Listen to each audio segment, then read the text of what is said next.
Yo la team, j'espère que vous allez bien, que vous passez une excellente journée après avoir analysé la journée de Première Ligue qui se joue en milieu de semaine.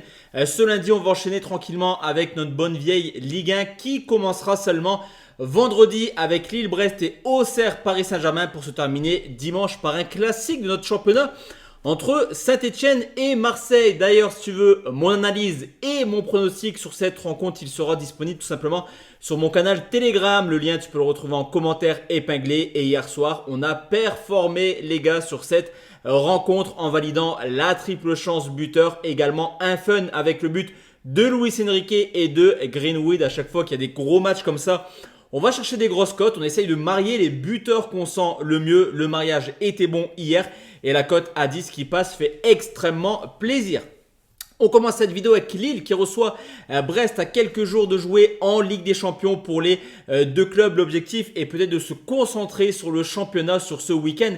Surtout du côté brestois car avec 10 points en Ligue des Champions, les deux clubs devraient logiquement terminer dans le top 24 et donc s'offrir au pire des cas une place de barragiste. Mais pour Brest, il y a quand même un peu urgence en Ligue 1. Alors cette victoire contre Strasbourg, elle fait du bien, c'est sûr.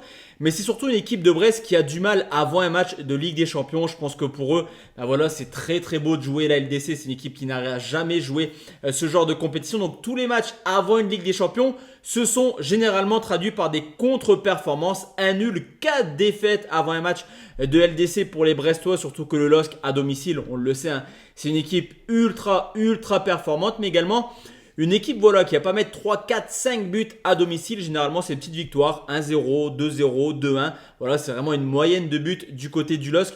Donc pour moi, Lille est capable de ne pas perdre dans un match assez calme en termes de buts. Lille ou nul et moins de 3,5 buts pour une cote à 1,57. Auxerre qui reçoit le Paris Saint-Germain. Sur le papier, il n'y a pas match. Une équipe promue en Ligue 1 face aux Parisiens qui enchaînent les titres cette année avec également un budget 15 fois supérieur aux Auxerrois. Mais il y a la réalité du papier et la réalité du terrain. À l'heure où je vous parle, Auxerre est la deuxième meilleure équipe à domicile avec 5 victoires en 6 matchs, une seule défaite contre Monaco. Une équipe capable également d'aller faire des coups à Marseille et à Lyon en début de saison. Alors que du côté parisien, c'est une équipe qui surdomine ses rencontres, ça c'est une certitude, mais qui manque encore une fois clairement d'efficacité. Et ce qu'on voyait en Ligue des Champions qu'on ne voyait pas en Ligue 1, on l'a vu ce week-end contre les Nantais, malgré plus de 80% de possession de balle, malgré plus de 1000 passes dans le match, Paris n'a pas été capable de battre les Nantais. Et sur le papier, tant Lille et Brest peuvent gérer leur match de LDC, pour Paris, le match à Salzbourg est ultra important. Donc quand je vois le PSG à 1,35, les gars, j'ai envie de vous dire, on ne touche pas du tout. Moi, je vais prendre Auxerre ou nul à 2,65. C'est risqué parce que Paris est ultra favori de ce match forcément. Mais en tout cas, à 2,65, je trouve qu'une petite pièce se tente.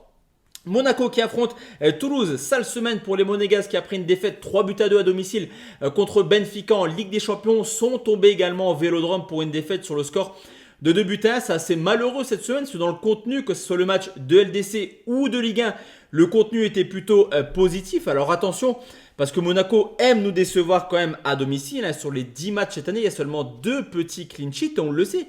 Cette équipe de Toulouse, elle va très bien actuellement. Elle reste sur une défaite à l'extérieur 3-0 au Parc, mais avec des expected goals supérieurs aux Parisiens. Et c'est également une équipe capable de marquer à l'extérieur. D'ailleurs, elle reste sur 5 années de suite en marquant au moins une fois. À Monaco, je vais prendre les deux marques. 1,57, ça me paraît être un bet intéressant.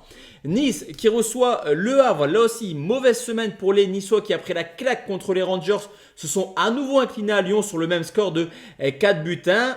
Forcément, Nice n'est pas au top actuellement mentalement, mais sur le papier, là aussi, tu reçois une équipe du Havre qui ne met pas un pied devant l'autre actuellement, qui reste sur une défaite inquiétante à domicile contre Angers sur le score de 1-0 et qui, mine de rien, sur les dernières rencontres, a quand même perdu 8 fois sur les 10 derniers matchs en marquant seulement 3 buts. Donc on a quand même d'un côté une équipe de Nice pas trop en forme, une équipe du Havre en grande crise également de résultats.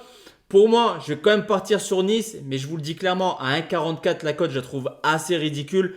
C'est mon avis, mais perso, je ne mettrai pas 1 euro sur cette rencontre. Angers qui reçoit Lyon, dommage vraiment les problèmes financiers du côté de Lyon qui devrait logiquement se séparer de pas mal de cadres lors du mercato hivernal. Parce que pour moi, le 11 de Lyon a largement sa place dans le top 4. On l'a encore vu justement ce week-end contre Nice, victoire 4-1, une équipe qui a seulement perdu un seul de ses 10 derniers matchs. Toutes compétitions confondues. En plus de cela, c'était contre le Beşiktaş Istanbul dans un match que Lyon doit remporter du matin au soir. Donc on a une équipe de Lyon en grande forme, vraiment, qui est capable d'aller chercher une place dans le top 4. Mais attention, parce que Angers, c'est également une équipe un peu embêtante actuellement, qui avait perdu 4-2 contre le PSG lors du dernier match à domicile, qui reste sur une victoire du côté du Havre, et qui en Ligue 1 est tout simplement l'équipe la plus prolifique à domicile, avec une moyenne de 4 buts par match. Ça sent le match ouvert, parce que Lyon, c'est également le genre d'équipe qui va avoir des absences par moment. Donc je vais prendre un plus de 2,5 à 1,50. Lens qui reçoit Montpellier avec 6 défaites en 6 déplacements et seulement 3 petits buts marqués. Montpellier de loin l'équipe la plus mauvaise, on va dire, à l'extérieur sans employer un autre mot. Une équipe de Montpellier qui reste certes sur un match nul, 2 buts partout contre le LOSC, mais là aussi dans le contenu c'était quand même assez moyen ce qui a été proposé par les Zéroltais. Lens va mieux, victoire 2-0 du côté de Reims. Ça reste également une équipe de Lens qui est plutôt timide à domicile. C'est pas forcément une équipe qui maîtrise ses rencontres. Cependant, au vu de la forme de Montpellier et au vu déjà du nombre de points perdus bêtement par Lens cette année, je vois mal Lens ne pas sauter sur l'opportunité. Par contre, là aussi, je pense qu'il n'y aura pas un match extrêmement ouvert comme lors de Lille-Brest. Je vais prendre Lens et moins de 4,5 pour une cote à 1,78.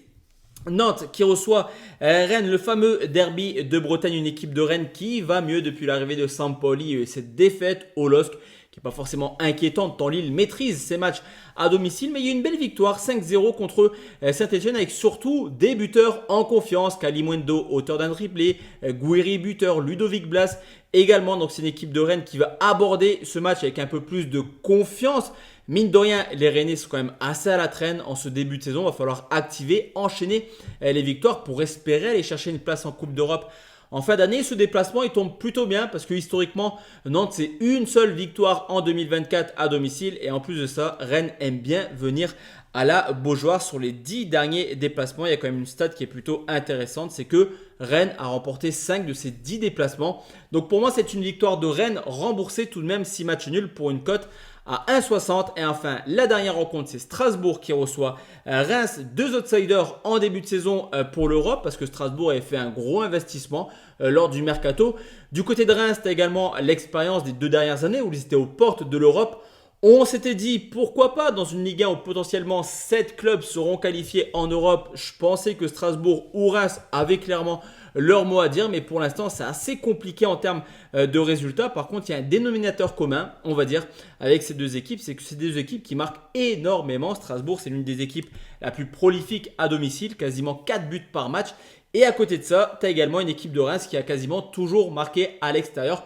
Donc jouer un match plutôt ouvert, c'est pas forcément le genre d'équipe qui va se contenter d'un match nul. Donc je vais prendre les deux marques pour une cote à 1,54. Donc voici la team, mes avis concernant cette nouvelle journée de Ligue 1. Et on se retrouve demain soir pour enchaîner avec la Bundesliga. Très bonne soirée à tous et à toutes. Ciao, ciao la team.